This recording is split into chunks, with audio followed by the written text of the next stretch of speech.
وہ عورت کون ہے جو پتھر کے مجسمے میں تبدیل ہو گئی اور قیامت تک لوگوں کے لیے عبرت کا نشان بنی؟ وائلہ حضرت لوط علیہ السلام کی بیوی تھی اور ایک منافق عورت تھی۔ وہ کافروں اور غلیظ کام کرنے والوں کو پسند کرتی تھی۔ آج کی اس ویڈیو میں ہم قوم لوط کے بارے میں جانیں گے۔ بسم اللہ الرحمن الرحیم۔ السلام علیکم ناظرین۔ قوم لوط تاریخ کی ایک ایسی قوم ہے جنہوں نے گناہ کا ایک نیا طریقہ ایجاد کیا۔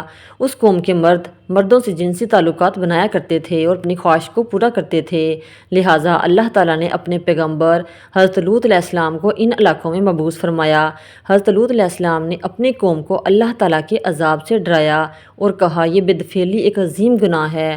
اللہ نے تمہارے لیے عورتوں کو پیدا کیا ہے، لہٰذا اپنی خواہشات کو حلال طریقے سے پورا کرو اور اس گندگی سے توبہ کر لو۔ لیکن انہوں نے حضرت لوط علیہ السلام کی دعوت کو ٹھکرا دیا اور کہا، اگر تمہارا رب ہم پر عذاب لانے والا ہے تو ہم تیار ہیں۔ تم اپنے رب سے کہو نا کہ ہم پر عذاب لے کر آئے۔ لہٰذا عنقریب اللہ تعالیٰ کا عذاب قہر بن کر ان پر نازل ہونے والا تھا۔ اللہ تعالیٰ نے 3 فرشتے انسانی شکل میں سدوم کی طرف روانہ کیے۔ حضرت لوط علیہ السلام کی بیٹی نے جب ان نوجوان لڑکوں کو دیکھا تو ڈر گئی۔ اس نے سوچا اگر لوگوں نے انہیں دیکھ لیا تو ضرور برائی کریں گے۔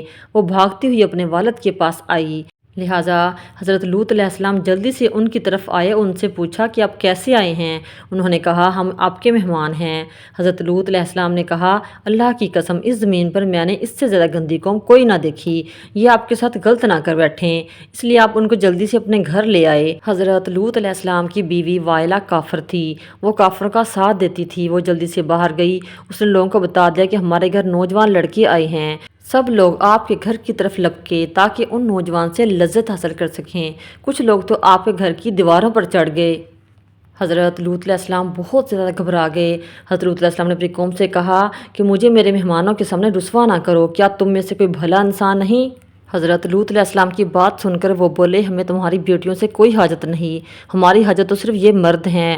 اس بات سے اندازہ لگایا جا سکتا ہے کہ وہ اس قدر بدفعلی میں مبتلا ہو چکے تھے۔ حضرت لوط علیہ السلام کی گھبراہٹ کو دیکھ کر فرشتوں نے بتایا کہ ہم اللہ تعالیٰ کی طرف سے بھیجے ہوئے فرشتے ہیں، آپ نہ گھبرائیں، یہ ہمارا کچھ نہیں بگاڑ سکتے۔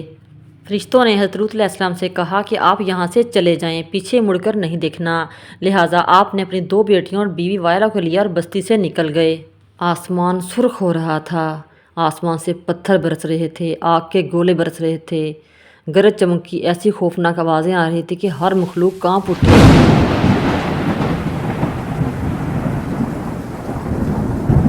حضرت لوط علیہ السلام کی بیٹیاں، بیوی اور فرشتے تیزی سے قدم بڑھا رہے تھے اور ان کی نظریں غضب الہی سے جھکی ہوئی تھیں۔ اچانک آگ کا ایک بڑا پتھر سدوم بستی کے بیچوں بیچ آ کر گرا اور دردناک آواز آئی۔ لہٰذا حضرت لوط علیہ السلام کی بیوی جو کہ منافق عورت تھی، ان کافروں، ان غلط کام کرنے والوں کو پسند کرتی تھی، اس نے مڑ کر پیچھے دیکھا اور کہا، ہائے رے میری قوم! اس پر اللہ کے عذاب کا ایک بڑا سا پتھر اس کے اوپر آ کر گرا اور وہ وہیں ہلاک ہو گئی اور بت بن گئی۔ اس نے پیچھے مڑ کر کیوں دیکھا؟ دراصل اس کے دل میں ان لوگوں کے لیے محبت تھی، لہٰذا جب سب کچھ تباہ ہو رہا تھا اس سے رہا نہ گیا، اس نے پیچھے مڑ کر دیکھ لیا۔ انجیل کی کتاب لوقا میں جب عیسیٰ علیہ السلام کے آسمان کی طرف اٹھائے جانے کا وقت قریب آیا تو انہوں نے اپنے حواریوں کو نصیحت کی کہ لوط کی بیوی کو یاد رکھنا۔ حضرت عیسیٰ علیہ السلام نے لوط کی بیوی کو یاد رکھنے کی نصیحت کیوں کی تھی؟ ایک طرف حضرت لوط حضرت نوح علیہ السلام کی بیوی تھی جو پیغمبروں کی زوجہ ہونے کے باوجود کفر میں مبتلا تھیں، اور دوسری طرف فرعون کی بیوی تھی جنہوں نے خدائی کے دعوے دار محل میں عیش و عشرت کی زندگی گزارنے کے باوجود اللہ تعالیٰ پر ایمان لا کر نجات حاصل کی۔ لہٰذا اللہ تعالیٰ نے قرآن مجید میں فرمایا، اللہ تعالیٰ کافروں کے لیے نوح اور لوط کی بیویوں کو بطور مثال پیش فرماتا ہے جنہوں نے اپنے شوہروں کے ساتھ خیانت کی۔ ان سے کہہ دیا کہ جہنم میں داخل ہونے والوں کے ساتھ داخل ہو جاؤ۔ اور اہل ایمان کے معاملے میں اللہ فرعون کی بیوی کی مثال پیش کرتا ہے جب اس نے دعا کی کہ اے میرے رب، میرے لیے اپنے ہاں جنت میں ایک گھر بنا دے، مجھے فرعون کے ظلم سے نجات دے دے۔ اللہ تعالیٰ نے سدوم بستی کو بالکل ختم کر دیا، وہاں کوئی زندگی کا تصور نظر نہیں آتا۔